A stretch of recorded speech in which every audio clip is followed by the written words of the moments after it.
Hello everyone, আজকে আমি শিখাবো এসএসসি বা এইচএসসি সামারি কিভাবে লিখবে তা লেখার শর্টকাট নিয়ম। তাহলে কথা না বাড়িয়ে চলো শুরু করি। দেখো, যদি কোনো গুরুত্বপূর্ণ ব্যক্তির সম্পর্কে বলে অথবা তোমার কোনো গুরুত্বপূর্ণ প্লেস বা এসব সম্পর্কে বলে তাহলে কি করবা? দিস শুরুর লাইনটা লিখবা, দিস প্যাসেজ ইজ অ্যাবাউট, যেটা সম্পর্কে লিখবে সেটাই।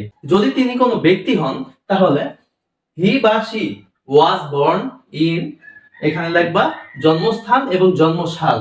এরপরে তার সম্পর্কে তিনটা লাইন লিখবা, সর্বোচ্চ তিনটা। কোন লাইন?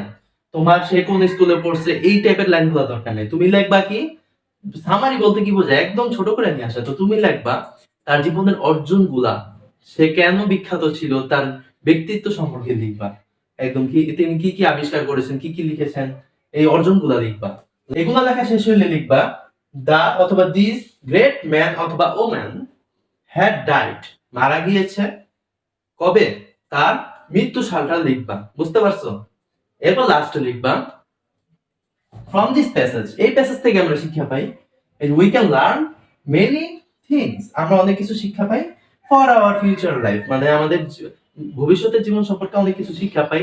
যেমন তুমি একটা গুরুত্বপূর্ণ ব্যক্তি সম্পর্কে জানলা, তো তার থেকে তুমি কি শিখতে পারো যে তুমি তার মতো কিভাবে হতে পারো। তো আজকের মতো এখানেই বিদায় নিচ্ছি। পরবর্তীতে কোন টপিকে শর্টকাট ক্লাসটা অবশ্যই কমেন্ট করে জানাও। আল্লাহ হাফেজ।